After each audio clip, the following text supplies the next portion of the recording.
So as you know, guys, diet and nutrition is literally key to losing body fat and losing weight overall in general. So in this video, I want to just go over and break down for you guys basically what I personally did and what I'm currently doing to this day to help me lose body fat and lose weight. And overall, this is what helped me lose my initial 50 plus pounds in about I would say it took me about 4 to 5 months consistently of locking in and eating the same consistent foods and just being really doubted on my nutrition. So yeah, in this video, I want to just go over and break down for you guys how I was personally able to lose weight, over 50 plus pounds going through this diet nutrition. Because I'm not gonna lie, without a good proper diet, nothing is gonna be possible for you to lose weight. It's gonna be really, really hard and impossible if you do not lock in on your nutrition from the very beginning. So let's get right into it, guys. So before I get into the video, I want to just go over a few things that I used to eat, and I could literally remember the days when I was super super big and overweight. Back in my big back days, I could literally remember a time when I ate these bags of goldfish. I could eat these like it's nothing. I could literally eat this in like less than 2 hours. But I remember vividly back, like I would say when I was 17 or 18, you know those big cartons, not those small bags. I mean, that's still pretty big, but you know those big cartons of goldfish that come in those big, like, cartons? I could literally eat a whole box of goldfish within one day, like throughout the day, obviously. And I remember one time I was doing that, and I was literally I was literally telling myself, "Oh my gosh, you're such a piece of shit. You're eating all this goldfish in one day." But I was still eating it, even though subconsciously I knew this was bad for me. But these are just some of the foods that I was eating. And this is, as you guys can see in this picture right here, this is how I look before. You guys see this cookie cake on my 21st birthday. So, I mean, obviously birthday cake is fine, but overall, this is how I looked not too long ago. And mainly these are the main, if I had to like picture like the top 5 to 10 foods that I was eating consistently when I was super big and overweight, I just had to snapshot. These are the main foods that I can tell you for a fact that I was eating a lot of. A lot of Oreos. Who doesn't like Oreos? Apple Jacks, the cereal, goldfish. Papa John's pizza was my go-to pizza. I would literally eat this whole like, just looking at this brings back my big back days. I don't even want to stay on this slide for too long. But overall, this is just some of the foods that I was eating back then that really fucked up my nutrition and overall really just like made me get bigger and bigger without even realizing it. So it's important to identify foods that you should not be eating, and you should try to cut out completely if you really want to lock in on your journey and lose weight. Because all these foods, I'm not gonna lie to you, these are considered like super cheat days, cheat meal foods. Because like these are not foods you should be eating consistently, like once a week, twice a week. Nah, I wouldn't even recommend eating this once a month. Like I think only like on a designated, like especially Oreos. Oreos, 'cause you can go out, you can literally eat a whole tray of Oreos in one sitting. Because I don't know what they have in these Oreos. They gotta put some type of drug in it. But overall, just making sure you have to identify what you're eating and making sure you cut those out completely. So, common few misconceptions that I've noticed about people who are trying to lose weight and don't really have a full grasp of the diet aspect is that people think that, eating less automatically means fat loss, which in a sense, it kind of like, it's not, that's like 50% of this. That's like 50% of the situation. That's not like the whole scope and the whole situation about overall eating less. Because yeah, technically, if you eat less and you're doing more activities, you'll lose a little. You'll start losing weight. It'll probably mainly just be initially a lot of water weight, especially if you're new to like fasting or just eating less in general. But people just think that if you eat super less foods and like super restrictive and only eat like one meal a day, that's like gonna be the key to like unlocking an automatic six pack. That's not 100% gonna be the case because that's gonna because for one, that's not sustainable, and two, I'm gonna I'm gonna go on a limb and think that most people are gonna be losing water weight if they were to consistently just eat less and not really focus on nutrition and just like and eat less literally means like maybe you would just eat like you wouldn't eat the whole entire day, but then your only meal would be like 4 slices of pizza. So even if you're eating less, you're eating a whole bunch of like not the best foods. So people think that just eating less foods automatically means you're gonna lose fat. No, that you could probably lose weight, but specifically fat, which is what most people are trying to lose, because people kind of misconstrue the two, weight loss and fat loss. The whole idea of just eating less is not 100% accurate. Also, a lot of people, what I've also realized is that they're confusing healthy foods with low calorie foods. So it's just, I don't know. People just think that like certain foods, just because they're labeled healthy, means that like you can eat it in an abundance. So like baked chips. So like I know people like those baked potato chips, all these stuff that are baked. Yeah, they're, I guess, calorie wise a little bit less, but they're still processed chips. So overall, people are making the proper health strategic food option choices. So yes, you can pick healthier food. Yes, there's healthier food options, but I'm realizing people aren't really dialing in on the certain type of food they should be eating. They should more than like for most people should try to stay away from processed foods completely. That in and of itself will set you up for success. So that's really important. And a lot of people, this point number three is kind of what held me back for the longest, was just not understanding the importance of portion control. And all portion control means is like literally understanding how many calories you're eating on a day-to-day basis. So people can just assume that, hey, I'm eating 3 scoops of rice and that shouldn't be too much. Yeah, that may not be too much, but you're not really understanding how much calories are in that rice that you're eating. And you may not even need all those extra carbs in the rice, especially if you're not doing activities. All that extra carbs won't be necessary for you. So I realize people aren't really understanding portion sizes correctly. They just think that, okay, if I just eat less, or without like tracking it completely, being completely like, exact, or like not even exact, but being precise, they just eyeball things, and just eyeballing things is not going to give you the correct results if you're just eyeballing it. So it's really important to obviously get a food scale and weigh your foods and track it that way. That's ultimately going to help you get successful. And a lot of people, like I was mentioning, just follow some like fad diets, thinking that this is the only way to lose body fat and lose weight. Following low carbs. I'm not gonna lie, especially low carbs. I fell for that trap when I was first getting into my fitness journey, because I was under the impression carbs is what makes you bloated and big, which isn't really the case. Especially if you're working out and like actually doing activities, getting steps in. Your carbs are going to be used for energy, so it's always good to eat things in moderation. But I would say just eating super low carbs to no carbs, which is basically what keto diet is just like minimizing carbs to like literally under like, I don't know the exact amount, but it's damn near zero carbs. That to me doesn't really seem sustainable for most people, because carbs are in rice and bread, and I could never just completely cut out carbs. So don't know how people do it. I mean, I guess it works in some instances, but for most people who are really trying to lose body fat, cutting out carbs and just doing some low carb diet is not going to be sustainable. And overall, not getting enough protein. That's ultimately the key thing that I'm realizing most people are not honing in on, eating the right amount of protein. So I want to go into throughout this video, I'm going to break down how I was able to really structure my meals and get my protein in to help me lose weight, body fat, and also maintain and also gain some lean muscle. So let's get right into it. So for me, what I first did was that I made sure to calculate my overall calorie intake. So obviously, you probably know the website, the TDE calculator. I plug my numbers in, plug my stats in, and I put myself as light exercise. So for me, I was still kind of doing moderate activities. So the safest bet for most people who are just trying to get an idea of how much calories their body is currently like storing and using on a day-to-day basis, I'll put it in the middle at light exercise.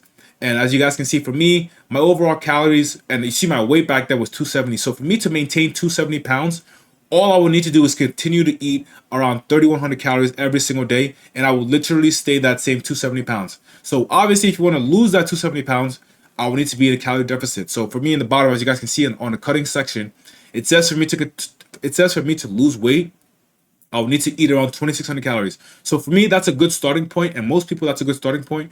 But I would not 100%. I would say start out with that, but I would actually say like lowering it a little bit will be more beneficial, because what I've come to realize, because obviously everybody's body is different.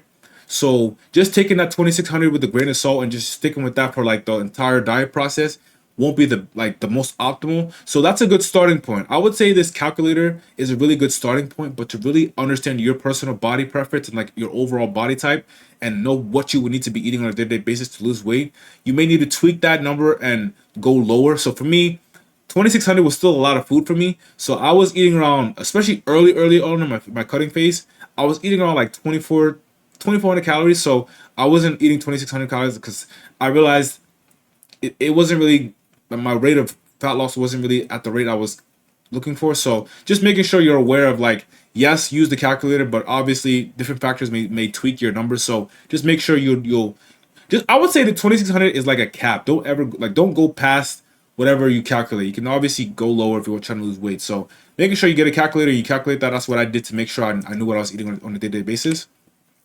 And this is kind of a screenshot of what I would use and how I structure my meals on MyFitnessPal. So for overall, like I was telling you, protein is really, really important. Don't know why people aren't, I realize people don't really grasp the idea of and concept of eating enough protein. So it's really important to get your protein in. And for me, this is kind of my macro split, 40, 30, 30.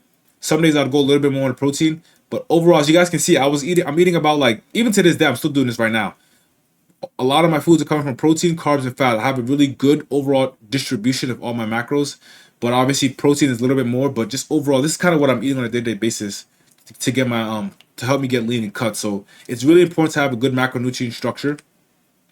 And these guys is a list of foods that I would eat. I would map out in my brain. So what I would do, guys, when I first wanted to make my meal plan, because I made my meal plan myself, I used common sense, and I made a list of all the junk foods that I enjoy eating, and then I did some research and just basically made the smart, healthier food option choices for all the junk foods that I was consuming and overeating back then. So as you guys can see, I'm black, but that's besides the point. I love fried chicken. I still love fried chicken to this day, and I can't tell you when the last time I had a fried chicken, but soon I'll have one. But either way, fried chicken was something I used to love to eat a lot.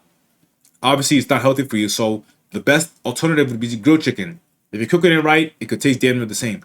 Steak and ribs, steak and ribs. I'm not really too big on red meat, but back then I'm not gonna lie, I love ribs a lot, especially like Outback and Applebee's ribs. That shit would.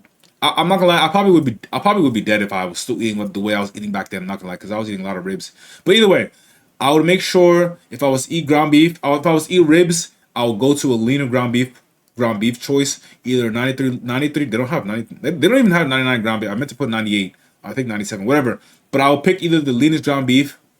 So obviously, fried rice or jollof rice. I'm African, so my parents like to cook a lot of jollof rice.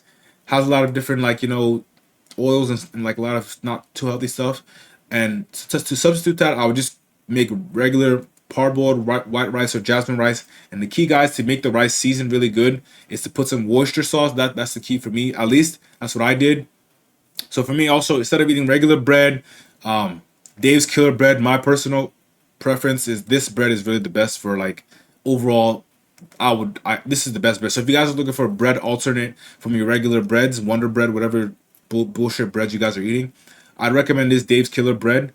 Really good, French fries. You guys get the idea. And overall, if you look at this list, I would just make healthier option choices for foods that I enjoyed eating.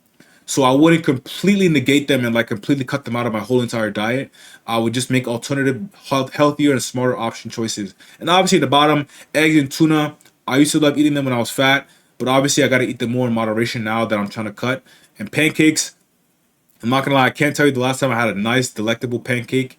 Because for me, I know the pancakes isn't gonna be good for me. So I know at the end of the day, I need to get down to a certain point before I can eat those pancakes. So I eat protein pancakes though some Saturdays if I'm really craving something sweet instead of eating the same breakfast. But honestly, at this point, I don't even eat protein pancakes. I'd rather just save that for regular pancakes. But overall, this is what I was eating on a day-to-day basis, understanding what I needed to eat and picking the healthier food options. So it's important to really map out foods that you like to eat and you know it's unhealthy, and map out healthier alternative options that are damn near the same, but like super more macro friendly and healthier.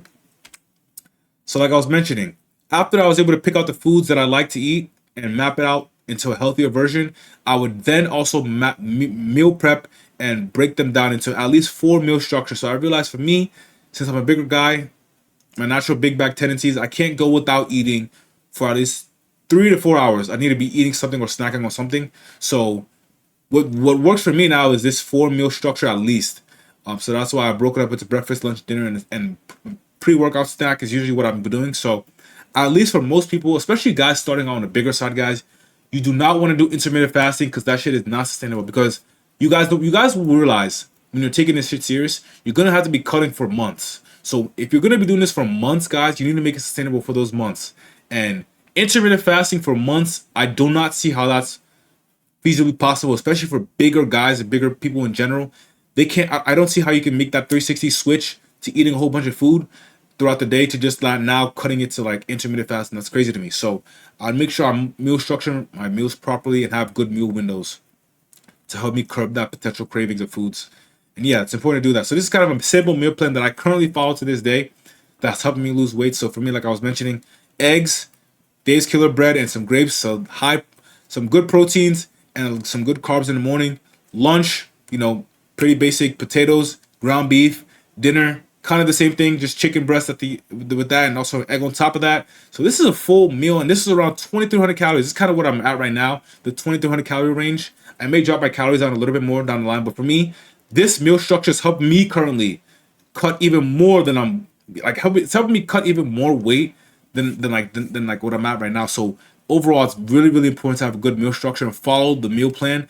And if you follow the meal plan, eating food that you enjoy eating, this shit is literally a cheat code. So please make sure, guys, the key thing is making sure you pick foods that you enjoy eating and you know you can eat repetitively.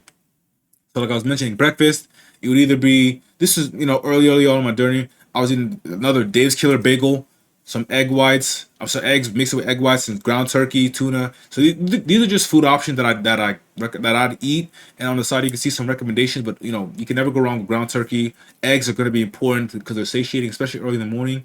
And having a good carb source from English muffin, Dave's Killer English muffin, eggs. You guys get the idea. But it's important to get some good to start your day off with a good, hearty, protein-filled breakfast. That will set you up for success every single time, and that set me up for that set me up for success. So it's important to start off really good on breakfast. Lunch for me, guys, was kind of always the same because, like I said, I like to keep it consistent. Chicken and rice. Put some if I didn't want rice that day, I'd do some potatoes. But overall, this is actually right here. You guys see this picture? This is like typically what I'd eat, and this is what I'm currently eating like almost every day.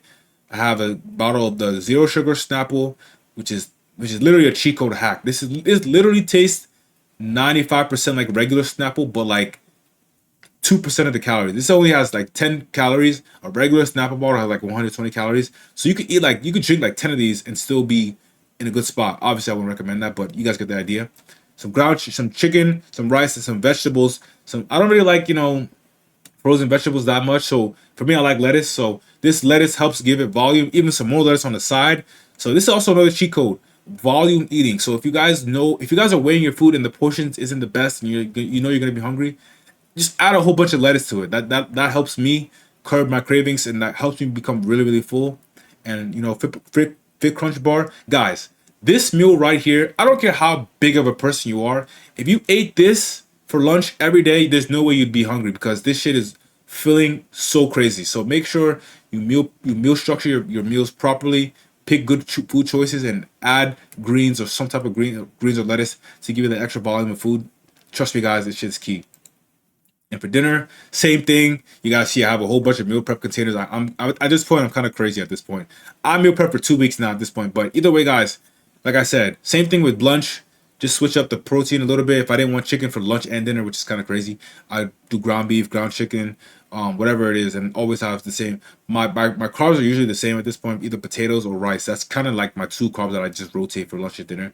So you guys will notice the carbs will pretty much stay the same, and low key the proteins. But overall, this is what I was following for breakfast, lunch, and dinner, and pre-workout. And as a snack, this is kind of what I was eating: the Fit Crunch bar, Quest bars, some fruits, and this popcorn. I don't know where I found this from, but it's like a healthier popcorn version. 35 grams of this is what I'm usually eating, and this is like literally bomb. So yeah, making sure you pick healthier food snacks. So for me, obviously I like popcorn, so I picked the healthier option, the air popcorn. So guys, it's literally a cheat game. It's like a cheat code of like figuring out what works and what will work for you to help you get to your goals. So you don't have to cut out a whole bunch of like foods that you normally would like. You just have to make smarter, healthier, and precise choices. So making sure you lock that in is really important. And like I was mentioning earlier, I kind of mentioned it. Food hacks that I would follow. So I don't believe in like superfood diet hacks. I just believe in like tricking your body into making it seem more fuller than it is especially when you're cutting. So for me, when I mean by food hacks, these are just things that I did and I'm currently doing to help me become even more full. So even when I'm eating lower calories, I'm still like kind of full, even though I'm like dropping my calories significant. So for me, like I mentioned today, even to this like today, as of today, I'm eating around like 2,100 calories, which is really low. And I'm not like super hungry. But what's making me not super hungry is because I add a fuck ton of veggies and lettuce to each of my meals. So lettuce takes a long. If you guys don't know, lettuce and greens take a long time to digest, so it takes a little bit longer. So that helps curb the craving. So overall, eating my veggies and just adding that to my meals helped me a lot. And also drinking, like I was saying, zero sugar Snapple, some green teas, all these like zero 5, 10 calorie drinks, you guys can drink like 4 of these throughout the day, and you'll still be in a deficit. So you could drink like you could literally drink 2 0 sugar, let's say 0 sugar lemonades or whatever. Anything 0 sugar, you can drink like 2 cans or whatever it is for lunch and dinner, and you'd still overall be in a deficit if you're tracking everything, because these drinks don't have that many calories. So, and that's also giving you a sweet taste in your mouth. So you're not really drinking the same regular juices. So guys, there's ways around. There's ways around this shit. So it's not always like cut out whole bunch of juices, whole bunch of like cut out. I mean, honestly, I don't drink apple juice anymore because obviously the calories is too much. But you don't have to be super strict, and you just have to make smarter choices, like I mentioned. So it's important to just understand what choices you can make and make those choices, man. And lastly, obviously, I'm going to keep holding on this, but consistency is always going to be key to losing weight and losing body fat, because it took you a while to get to your point. Like, it took you consistency to eat a whole bunch of BS to get to where you're at. So to lose that weight and to get to a good point, you have to be consistent in the opposite direction, or technically in the right direction, which is eating correctly and eating healthy. And for me, guys, I'm only doing one cheat meal a month. Honestly, right now, I'm not having a cheat meal this whole. I didn't have a cheat meal the whole of July. My only cheat meal will be in August, which is August 17th, my birthday, and it's only gonna be a cheat meal, not a cheat day. So I'm still gonna track my foods, and I'm probably not gonna try to go over 2,800 calories on that cheat day. So overall, I'll still be in a kind of a deficit, but I'm gonna make sure I'm tracking my food on my only cheat day, which is gonna be next month. But guys, making sure you're tracking your foods, you hit your macros, and tweaking your calories if you're stagnant in your weight. So I recommend you guys weigh yourself once a week, and at the end of the week, if you're seeing your weight isn't going down, eating the same foods, you know your calories may need to go down. But just overall, that's a whole separate video. But just overall, for me, guys, what made my nutrition on point, just being, and my overall weight loss journey and fitness journey successful, and what has helped me continue to be successful, is just being consistent, guys. So it all comes to consistency, guys. Hopefully you guys enjoyed this video and learned something new, man. That's all I got for you.